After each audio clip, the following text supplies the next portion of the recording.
Ça, c'est le sorgho. C'est du mil. C'est une des cultures vivrières principales. Hein, avec... Nous, avant, il n'y avait pas beaucoup de maïs chez nous. Maintenant, il y en a beaucoup, mais avant, c'était ça. Ouais. Je suis Moussa Baldé, ministre de l'Enseignement supérieur, de la Recherche et de l'Innovation du Sénégal. Je suis né le 5 avril 1966 à Témanto Samba, dans le département de Kolda.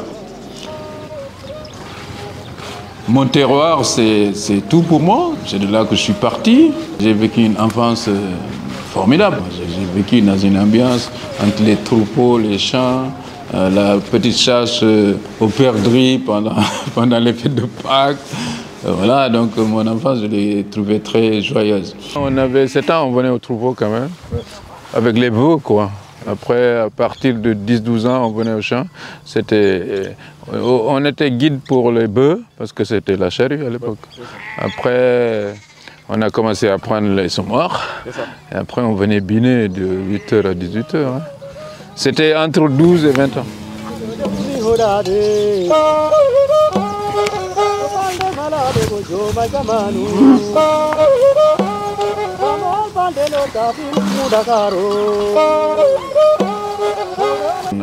Là, on a fait notre enfance ici.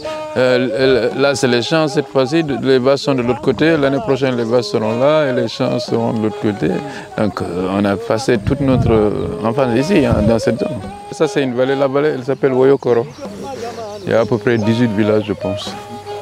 En Casamance, les villages sont le long des vallées. Dans les années 70, moi, comme je t'ai dit, quand je devais faire l'école primaire, il n'y avait pas d'école primaire pour accueillir un CI. Je suis allé à 50 km là, à Dabo, sur la route nationale qui va à Tamba. C'est là-bas que j'ai fait l'école primaire. Je ne venais que les Noël, les Pâques et l'hivernage. Et ici, la route là qu'on a empruntée, c'était une piste. Tout le monde sait que je me sens rural. Hein. Je reste attaché à mon terroir, à mes champs. Je ne reste pas en général plus d'un mois sans aller au village. C'est mon petit frère. On est passé ensemble la vie dans le village. Nous on passait ensemble. On partait dans la forêt, on partait au champ, dîner et revenir, partir au troupeau. Vraiment, nous on le félicite. C'est un bon homme. Il est courageux. Amen. Amen. Uromongo do woni hikka ko nasilo han jogi nayi o. C'est notre frère aîné, donc nous c'est notre référence là. Donc depuis qu'il est jeune, apparemment, bon, c'était quelqu'un de travailleur, calme. Et voilà, c'est quelqu'un qui a toujours eu des objectifs et qui cherche toujours à les atteindre. On ne considère pas que c'est le ministre ou bien c'est le grand cadre qui est là, c'est notre frère. Donc voilà, on vit avec lui, avec vraiment avec une relation de frère et de grand frère, surtout. Voilà. Et pour la famille, et pour toute la jeunesse du village, c'est notre référence. Hein. Après le collège, alors j'ai dû aller à Ziguinchor parce qu'il n'y avait pas de lycée à Kolda. On circulait beaucoup pour étudier à l'époque. Hein. C'est là que j'ai fait le lycée, seconde première terminale. Et j'ai obtenu mon bac donc série C. Il n'y avait pas d'université à l'époque à Ziguinchor, donc nous sommes allés à Dakar, où je me suis inscrit en maths physique, première année de maths physique, à la faculté des sciences de l'université Cheikh Anta Diop de Dakar. C'est là que j'ai eu ma maîtrise et mon DA.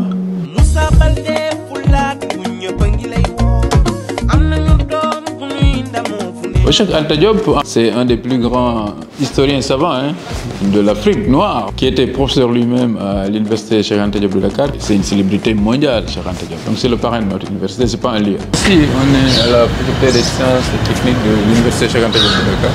C'est là que j'ai fait mes débuts, première année. Ici, c'était un endroit vraiment où je cherchais souvent. Comme j'ai dit, hein, depuis que j'ai 20 ans, je vis pour et par l'université. Partout où je vais. Hein. Voilà. Soit je suis invité dans une université, dans une université, je suis payé par une université. Donc à part le fait que depuis 2013, je suis détaché d'abord pour directeur général et ensuite pour être ministre. L'université m'a fait un papier pour dire que voilà, je suis détaché Donc je serai payé maintenant par, bien sûr, les structures qui m'accueillent. Là, je suis payé par le ministère des Finances parce que je suis ministre. Avant, j'étais payé par la direction générale, par la Sodagri. Mais le jour où tout ça se termine, ben, je reviens parce que je suis allé en mission là. Ok, d'accord. Je suis en mission. Je suis professeur titulaire. Ça veut dire que j'ai atteint le sommet de la pyramide. Voilà, je ne peux plus changer de grade. Je peux avancer sur les échelons jusqu'à passer exceptionnel. Mais sinon, je ne retourne plus au Cameroun, j'ai fini mes grades. Je suis professeur titulaire, c'est le sommet.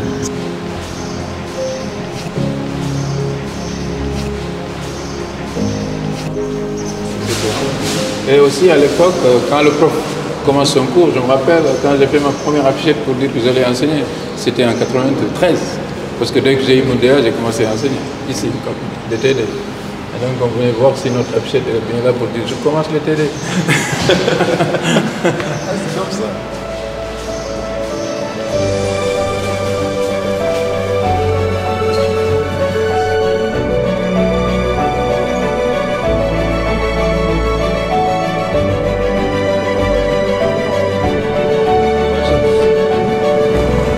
Je suis retourné dans ma chambre, j'ai les images, hein, en tant que ministre. C'était à la chambre 372, pavillon A. C'est pas très loin. Bonjour. De 86 à 94, ma vie c'était là. Ensuite je suis allé en France, je suis revenu en 2000. Et de 2000 à 2014, ma vie, c'était là, dans cette zone-là. Moi, j'étais 100% universitaire. On venait ici le matin, on rentrait le soir, on revenait le lendemain. On était entre les amphis, aller au BRGM, il y avait, parce qu'il y a des amphis de l'autre côté. Il y a un bâtiment emblématique, c'est la bibliothèque. Hein. Alors,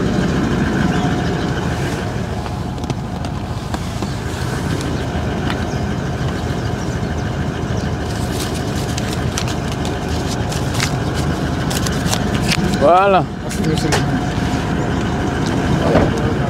Hein? Dégg-moi. C'est mon numéro? 77. Ah, déet nag léegi yaa ngi bëgg a bëri.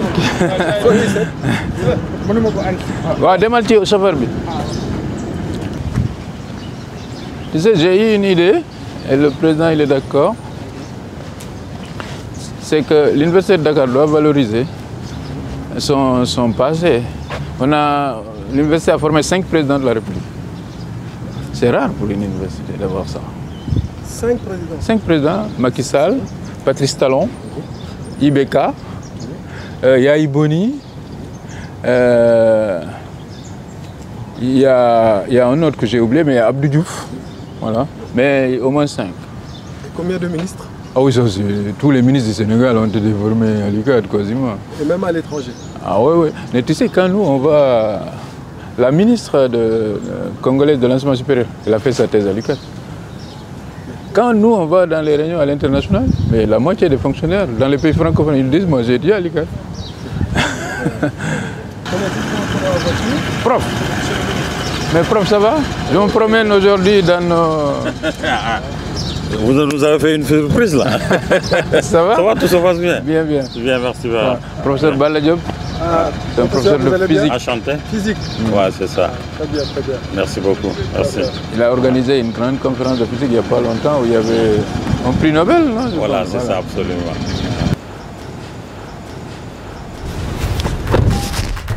Le Sénégal a fait une priorité. Nous devons être présents dans l'espace comme tous les pays qui ambitionnent vraiment de rester dans le développement durable. Comme j'ai dit, le meilleur endroit pour observer notre Terre, c'est l'espace.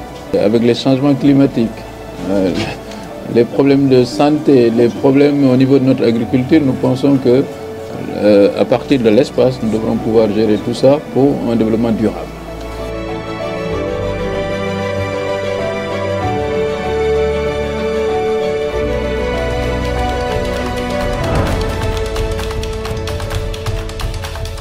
Et après chaque Anta Diop, j'ai eu une bourse pour aller faire une thèse de doctorat en France.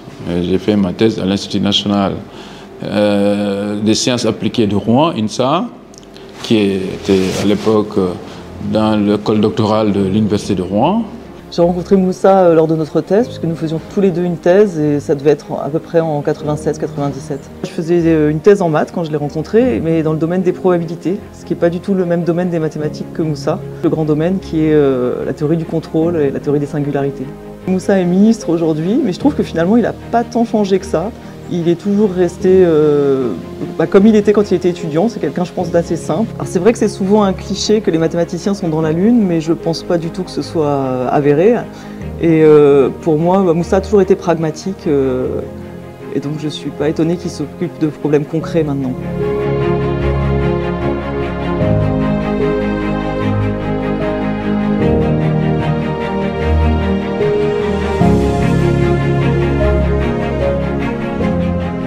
En 2011, je venais d'avoir une bourse pour être chercheur associé à l'Institut international de physique théorique de Trieste en Italie, ce qui était un rêve pour moi. Je venais avec un collègue belge promouvoir un projet de 500 000 € pour former des biomathématiciens à Dakar. À l'époque, mon rêve c'était d'être un brillant chercheur, un professeur titulaire de l'université. Moi, mon seul problème à l'époque, c'est que je pensais que notre démocratie était menacée. Je ne voulais pas me réveiller et savoir que j'ai rien fait pour ça. Bon, c'est comme ça que je suis entré en politique. Le président Macky Sall, il m'a donné une trajectoire d'homme d'État fantastique. Et après avoir été promu ministre de l'Agriculture, pour un universitaire, être à la tête de l'enseignement supérieur, ça aussi, quand même, on ne peut pas rêver mieux. Le ministre n'a pas d'agenda, c'est le président de la République et le Premier ministre qui ont un agenda. Moi, je peux tout arrêter là parce que la primature appelle pour dire que le Premier ministre a besoin de moi, ou bien que la présidence appelle pour dire qu'on est convoqué à une réunion ou que le président a besoin de moi. Donc, mon agenda dépend de leur agenda. Mais sinon, c'est un peu ça la journée. Je me connecte pour voir, par exemple, avec Campus Seine, où est-ce qu'ils en sont avec les orientations. Parce que ça, c'est important. L'instruction du président de la République, c'est d'orienter tous les bacheliers, c'est-à-dire 77 000 dans les universités publiques du Sénégal. Le mois de mai, je pense, il y avait eu le procès Ousmane Sonko Mambagna. Évidemment, les étudiants du PASTEF ont toujours voulu, de l'ex-PASTEF ont toujours voulu créer des problèmes. Ça ne marchait pas parce qu'ils n'arrivaient pas à mobiliser tout le monde. Mais le jour du 3, il y a eu quelque chose qui a fait qu'il y a eu un déclic, ça a débordé. Évidemment, j'étais dans mon bureau, je suivais ça avec les recteurs, le directeur du COUD, le recteur, parce qu'il n'y avait qu'à Dakar et à Ziguinchor où il y avait vraiment une crise profonde. On nous avait dit que les étudiants avaient commencé à manifester le matin, comme ils avaient l'habitude de faire, mais c'était stoppé rapidement. Et là, au début, vers 9 h en tout cas, on m'avait dit qu'ils avaient commencé, mais que la situation était sous contrôle.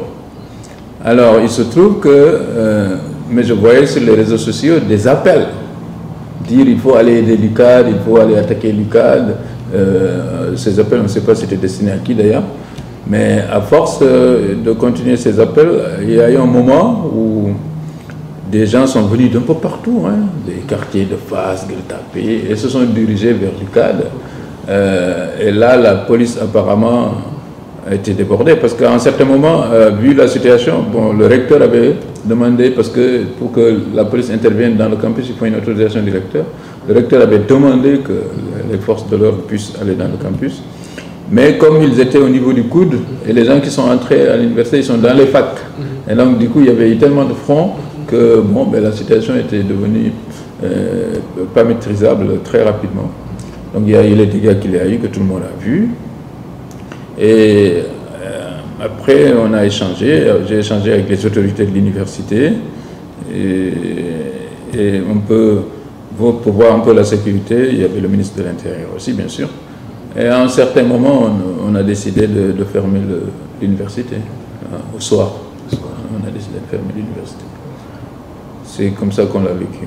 Je pense que les députés, dans leur grande majorité, ont vraiment magnifié les efforts que le président de la République a fait pour l'enseignement supérieur au Sénégal. Il y a même un député qui a fait le cumul du niveau d'investissement qui va au-delà de 2000 milliards.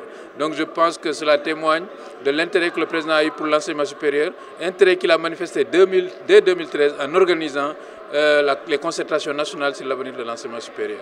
On travaille pour l'ouverture, mais une ouverture en sécurité, en attendant les cours continus en ligne. Les ressources pédagogiques sont disponibles au niveau des plateformes. Le conseil pédagogique a acté cela et je pense que nous ferons tout pour qu'en tout cas l'année se termine correctement et qu'on puisse reprendre sur de nouvelles bases. Pendant l'année universitaire, on peut avoir des crises et il faut les régler. Et donc la journée peut être très très longue.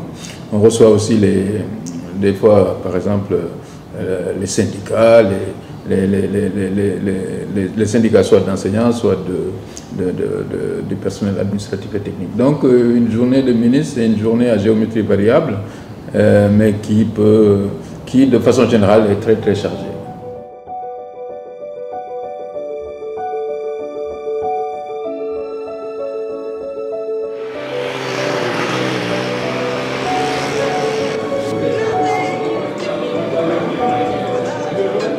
Pour cette première année, une cohorte de 500 étudiants est attendue ici à Kolda. Je sollicite donc des autorités administratives locales, religieuses et coutumières, des populations du secteur privé et de tous les acteurs territoriaux de la région de Kolda, un accompagnement constant afin de donner à l'ouverture de cette antenne un succès éclatant. Au niveau de la sous-région, en Afrique de l'Ouest, ce qu'on constate... Le CRD, c'est le comité régional de développement qui est en général fait par les ministres ou les gouverneurs de région. C'est pour permettre à tous les acteurs locaux de s'approprier d'un projet qui sera mis en œuvre dans notre région. Et là, en l'occurrence, le projet, c'est l'ouverture de l'antenne de l'Université de Ziguinchor à Kolda. Il fallait voir aussi quelles sont les contraintes qu'on a, quels sont les avantages, et que d'ici l'ouverture, qu'on essaie de lever les contraintes, et surtout profiter des avantages qu'on a pour ça. Le ministre est un natif de Kolda. Je pense que c'est quelqu'un qui a vu très tôt que l'université Assane Seck de Ziguinchor devait réussir pour qu'on puisse venir jusqu'à Kolda. Et c'est pour cela que dans son intervention, il a expliqué que quand on a commencé l'université Assane Seck de Ziguinchor, il n'y avait pas de locaux. Et lui-même, il venait intervenir pour aider le département de mathématiques dans les enseignements. Et il a aidé l'université Assane Seck à monter en puissance. C'est un CRD historique pour la région de Kolda parce que cette université elle a été initiée en 2013. C'est juste maintenant en 2023 qu'on va peut-être la démarrer. Et je pense que, comme j'ai dit, une université, ça rend une ville, une région universelle. No maire di banno di candidat liba ngartire mino jabi de gonnobe député gonan jo député kono e belana PSE e nakori ko Macky Sall yo ngartirembe c'est mbadi dum biwa e wawi Captain Scott en 2019 dans la région de Kolda, on est 69 ans. Le 25 février 2024, nous aurons vers l'une des élections les plus importantes pour un pays, l'élection présidentielle. Comme j'ai dit, notre leader, le président Macky Sall, ne sera pas candidat. Nous avons notre nouveau candidat, le Premier ministre Amadou Ba. Je pense que le Sénégal, pour sa sécurité, pour la paix dans la sous-région, compte tenu du contexte actuel que nous vivons dans la sous-région, avec la recrudescence des coups d'État, a besoin de stabilité. Et cela passe pour moi par la continuité du plan Sénégal émergent. Donc, on est en train de vivre des moments exceptionnels. La politique, comme disait l'autre, c'est comme la guerre, c'est le terrain qui compte. Le terrain. Je pense que ceux qui sont là, c'est ça le terrain de la région de Kolda. Cette population du Fouladou, qui est vraiment une population qui est noble, digne, avec toute sa composante ethnique, religieuse, confessionnelle. Je pense qu'on a besoin des hommes comme Moussa Bal et tant d'autres fils de Kolda qui auront l'occasion d'aider les Koldois et qui seront dans des positions stratégiques pour le développement de Kolda. L'élection neexul déjà ñun booloon nañu mais xam nañ ni il faut que ñu dem wuti ñeneen dinañ waxtaan ak Sénégal ak Koldois yëpp fu ñu mënta nekk ñi nekk fii ñi nekk Dakar ñi nekk diaspora waxtaan pour que xamal leen ne plan Sénégal émergent lu mu def ci Sénégal ak suñu Fouladou bi gëm nañ ne bu continuer dinañ ci gis suñu bopp suñu région dina gën a développé Sénégal dina gën a développé.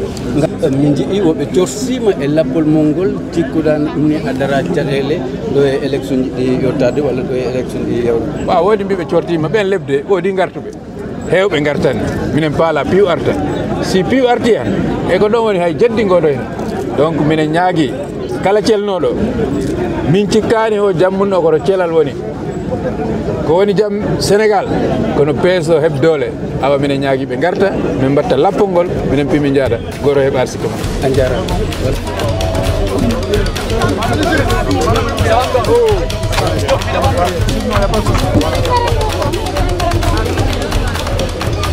Nous sommes fiers de gis nga jéego bii di DG di def université Kolda bi depuis 2014 ñu ngi koy programmé pour Kolda mais DG bu mu ñëwee la yéene yëpp mot mbir lépp loo gis yéene la ak loyauté ak bëgg sa dëkk. Au Sénégal, je pense que 75% de la population a moins de 40 ans, je pense, 35 ans. Donc, ici au Sénégal, si la jeunesse n'adhère pas à un projet, il ne marchera pas. On ne peut pas, en tout cas, ignorer ça. C'est une donne. Ministre Moussa Baldé, la jeunesse est avec le DG.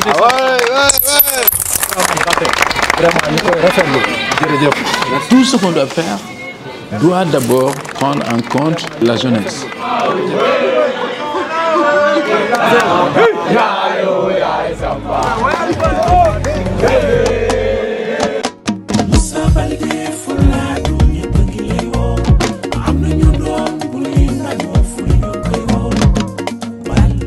Je reste attaché à mon terroir, à mes champs. Je ne reste pas en général plus d'un mois sans aller au village. Quand je suis enseignant à Dakar, je suis avec ma famille là-bas. Non, évidemment, ici il y a mes parents, mais ma famille, depuis que je suis marié, elle est à Dakar.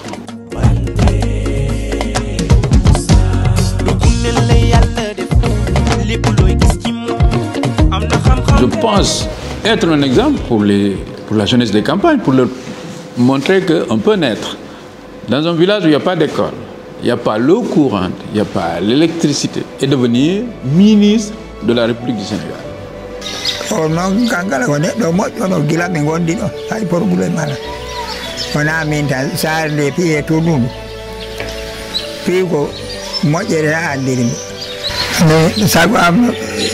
kono Allah ko waɗi wo ɓuri moƴƴo kono han naynomi ta nene mo ngala ɗiɗo dari leɓa kono noon ɓay Allah hoddira an ɗum min andi kankala ko moƴƴi tan anniyantoɓa bo du an toon o bo koko moƴƴi